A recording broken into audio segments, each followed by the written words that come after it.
भगवान कृष्ण की अद्भुत लीला। प्रभु श्री कृष्ण ने गोपियों के साथ बहुत सी लीला की है। श्री कृष्ण गोपियों की मटकी फोड़ते और माखन चुराते। गोपियां श्री कृष्ण का उलाहना लेकर यशोदा मैया के पास जाती। ऐसा बहुत बार हुआ। एक बार की बात है कि यशोदा मैया श्री कृष्ण के उलाहनों से तंग आ गई और छड़ी लेकर श्री कृष्ण की ओर दौड़ी। जब प्रभु ने अपनी मैया को क्रोध में देखा तो वह अपना बचाव करने के लिए भागने लगे। भागते भागते श्री कृष्ण एक कुम्हार के पास पहुँचे। कुम्हार तो अपने मिट्टी के घड़े बनाने में व्यस्त था, लेकिन जैसे ही कुम्हार ने श्री कृष्ण को देखा तो वह बहुत प्रसन्न हुआ।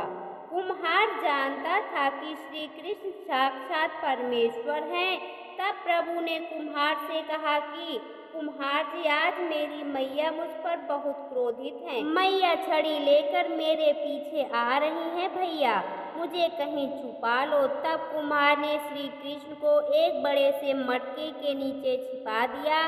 कुछ ही क्षणों में मैया यशोदा वहां आ गई और कुम्हार से पूछने लगी, क्यों रे कुम्हार, तूने मेरे कन्हैया को कहीं देखा है क्या? कुम्हार ने कह दिया, नहीं मैया, मैंने कन्हैया को नहीं देखा। श्री कृष्ण यह सब बातें घड़े से नीचे छुपकर सुन रहे थे। मैया तो वहां से चली गई। अब प्रभु श्री कृष्ण कुम्हार से कहते हैं, कुम्हार जी, यदि मैया चली गई हो तो मुझे इस घड़े से बाहर निकालो। कुम्हार बोला, ऐसे नहीं प्रभु जी, पहले मुझे 84 लाख योनियों के बंधन से मुक्त करने का वचन दो। भगवान मुस्कुराए और कहा, ठीक है, मैं तुम्हें 84 लाख योनियों से मुक्त करने का वचन देता हूँ। अब तो मुझे बाहर निकाल दो। कुम्हार कहने लगा, मुझे अकेले नहीं प्रभु जी, मेरे परिवार के सभी लोगों को भी 84 लाख योनियों के बंधन से मुक्त करने का वचन दोगे तो मैं आपको इस घड़े से बाहर निकालूंगा।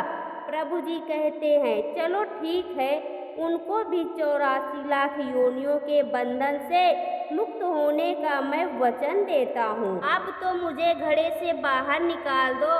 अब कुम्हार कहता है, बस प्रभु जी, एक विनती और है, उसे भी पूरा करने का वचन दे दो, मैं आपको घड़े से बाहर निकाल दूंगा। भगवान बोले, वो भी बता दे, क्या कहना चाहते हो? कुम्हार कहने लगा, प्रभु जी, जिस घड़े के नीचे आप छुपे हो उसकी मिट्टी मेरे बैलों के ऊपर लाद के लाई गई है। मेरे इन बैलों को भी 84 के बंधन से मुक्त करने का वचन दे दो। भगवान ने कुम्हार के प्रेम पर प्रसन्न होकर उन बैलों को भी 84 के बंधन से मुक्त होने का वचन दिया। प्रभु बोले, अब तो तुम्हारी सब इच्छा पूरी हो गई है, अब तो मुझे घड़े से बाहर निकाल दो। तब कुम्हार कहता है, अभी नहीं भगवान, बस एक अंतिम इच्छा और है, उसे भी पूरा कर दीजिए। और वह यह है कि जो प्राणी हम दोनों के बीच के इस संवाद को सुनेगा उसे भी आप 84 लाख के योनियों के बंधन से मुक्त करोगे। बस यह वचन दे दो तो मैं आपको इस घड़े से बाहर निकाल दूंगा। कुम्हार की प्रेम भरी बातों को सुनकर प्रभु श्री कृष्ण बहुत खुश हुए और कुम्हार की इस इच्छा को पूरा करने का वचन दिया। फिर कुम्हार ने बाल श्री कृष्ण को घड़े से बाहर निकाल दिया और उनके चरणों में साष्टांग प्रणाम किया।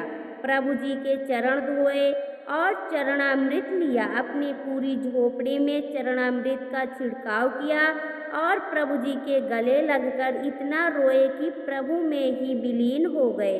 जरा सोचे, जो बाल श्री कृष्ण 7 कोस लंबे चौड़े गोवर्धन पर्वत को अपनी इक्वनी इंगुली पर उठा सकते हैं, तो क्या वे एक घड़ा नहीं उठा सकते थे? लेकिन बिना प्रेम रीझे नहीं नटवर नंद किशोर। कोई कितने भी यज्ञ करे, अनुष्ठान करे, कितना भी दान करे, चाहे कितनी भी भक्ति करे, लेकिन जब तक मन में प्राणी मात्र के लिए प्रेम नहीं होगा, प्रभु श्री कृष्ण मिल नहीं सकते। जय श्री कृष्ण।